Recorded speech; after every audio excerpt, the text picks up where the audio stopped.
Urban. Ohio State fans who watched the last two national championship games understand the importance of defensive line, what your Florida team did, what LSU's team did.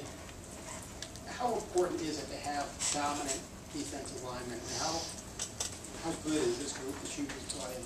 When you talk about Florida, go through on the film here the last decade. I mean, there's defensive linemen all over the place, and we have a few here. I mean, the defense line's our strength. So Ohio State's tradition is a big part of why those kids came too. I think they, to be a part of what's been done here for the last 10 years. I want to say, I've looked at it one time, in the last 10 years, we're in the top 10 in defense almost every year. And we coached against the Ohio State. It's traditionally a strong defensive line unit. The area we didn't have it, that's why I think these kids wanted to come, is we're down in sacks. And you don't want to have to blitz every time you want to get pressure. And right now, we've kind of felt, Coach Fickle and I talked, to get pressure, you don't want to have to bring 5 every time. You want to be able to go recruit somebody as they put their tails up in the air and go. And then you got a couple of those guys. But that was appealing to them because I think they felt we didn't have that as well. And the ones that we have, this is the other point, Simon and Nate Williams are going to be gone. They're seniors. So we have 1 more year. So it's really a perfect time to come in for defense now. How old is Nate? Nate Williams is, he's still not, he's doing good in school and lifting and training, he's just not running.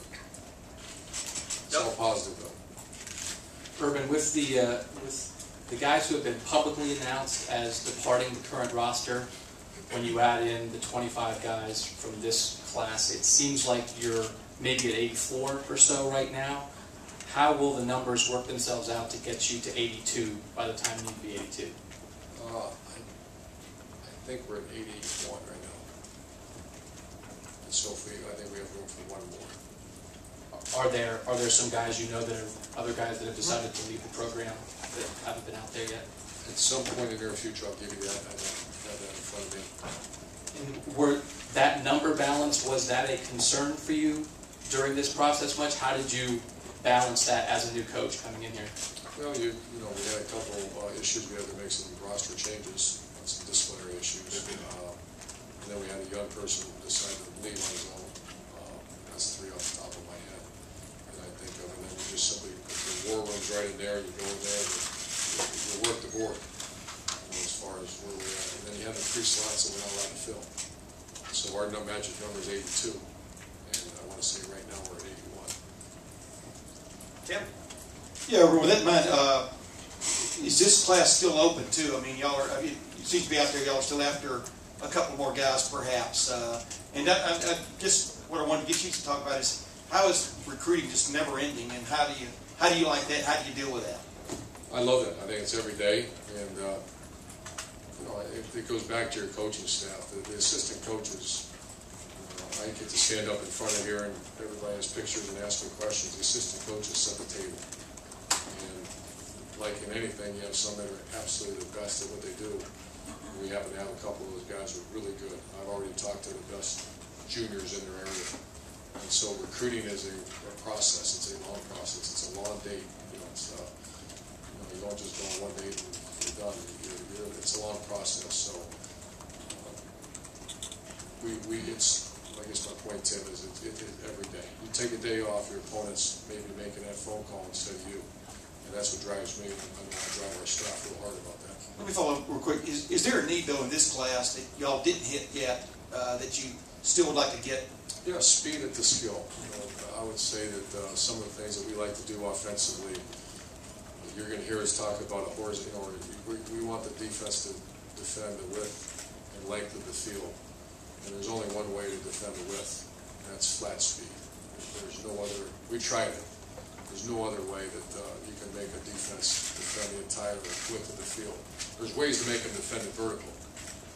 I ideally like speed there too, but we've tried it. So in our offense, we're still lacking that game changer that you can hand the ball to speed-wise. I think we've got some bigger guys, but we're still looking for a difference maker. One of those 10, 400-meter guys that can change the game. Rusty. Urban, with everything that's happened around here in the last year, did you encounter very much negative recruiting? See, I wouldn't say we had people tell truth. We're not going to bowl game, so I had to address that. No, I don't. I'm not sure what negative recruiting is. I don't, factual recruit, I saw, maybe some guys make up something, I'll get asked a bizarre question, and I'll fix that right away, but when someone states the fact that, there's an issue in your program, you gotta get it fixed, we address that, hit it right down the middle, right when we walk in the door, so we get that finished. Bill? Coach Paterno supposedly was extremely effective recruiting the mothers, and Coach Trussell got some guys that way too. Is there a family member you sent her on, or would you not divulge that as a recruiting Moms are secret? big. Moms are huge, and that's the first place you hit, and you find out who else is very much involved. We had a couple brothers involved that helped us. Kyle Dotson's brother was very involved, and I didn't realize it till the 11th hour, and he was very, very instrumental. And then high school, the good thing that I'd say this class, more than any class I've dealt with in the last decade, the high school coach was paramount in the decision-making process. And once again, going back to Dotson, Taylor Decker, kids, especially in this state, the high school coach is strong in the state of Ohio. I mean, strong. And to know that they're involved and they have a great love for this university, that was powerful. Dave? Hi, Urban. Dave Biddle from Bucknuts. Ohio State's now landed back-to-back very good classes. You're inheriting Braxton Miller, Ryan Shazier, Michael Bennett, Devin Smith, a bunch of other guys. How important is that to put back-to-back classes together? Just your thoughts on that. Well, someone asked me about the correlation, and it's kind of a silly question, but it's a perfect one. The correlation between what you assign, and not necessarily the ranking, but the quality of person in that class. And one great evaluator is on draft day 3 or 4 years from now. How'd your class do? In a place like Ohio State, every player should get drafted. You understand that doesn't happen. And we're fortunate. I think one class we had 4 first-rounders come mid-year. 1 year at Florida. Think about that. Out of the 6 or 8 that came in, 4 were first-rounders. Now, I don't really care where they ranked, but that class should have been ranked pretty high.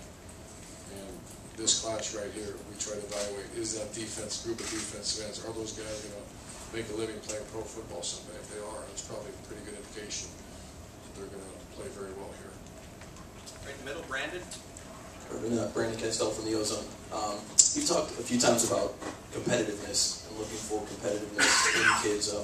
Talk about that a little bit with this class, what you saw, and how do you identify that? What are the tangible things that you look for in a kid to see those? That's a great, I'm glad you brought that up. I have a little note here to bring that up. I've grown as a coach. You grow and you change, and you're always adapting and thinking and how to get better. And that year off helped me to kind of kick back and relax, and not relax, but kick back and evaluate, relax, kick back and evaluate what programs are doing a really good job.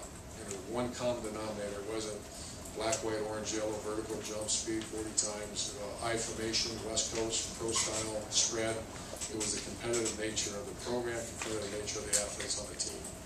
And the great ones that I see going on to the National Football League are just doing the same thing they did in college. It's amazing. They did the same thing in high school.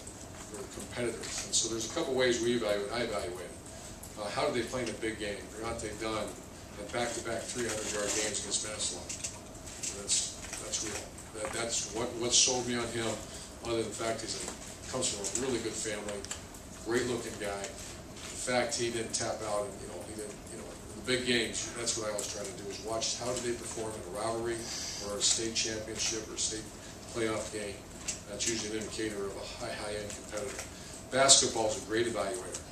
Adolphus Washington had a chance to watch him play basketball, and very impressive. I don't know how he shoots, and I don't really care.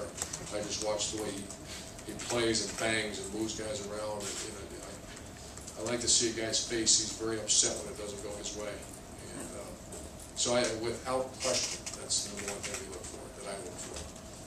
If he's a track guy, is he a guy that's always competing? If he runs a 10.5, trying to get to be a 10.4. So there's different ways to evaluate it, and then the best form of evaluation is you corner that coach, especially if you've got a relationship, not with a bunch of people around. You get about 6 inches from that coach's face and say, tell me about this guy. And so there's no other nonsense in the room. And I notice a lot of pro scouts do, pro head coaches or pro assistant coaches, they're really good ones. That's all they want to know. At the end of the day, will that kid compete at the highest level and do what it takes to win a game? Over here to the right, Marla. Marla Ragnar from the Akron Beacon Journal. I was just curious about what you said about getting up front with the bowl band and all that. Did you get any sense that maybe some people were taken aback, or kind of the reaction that you got from everyone? Everyone. Yeah, I just taken aback. Everyone was taken aback. Yeah, that was, I'd say probably a 2-week assault that we have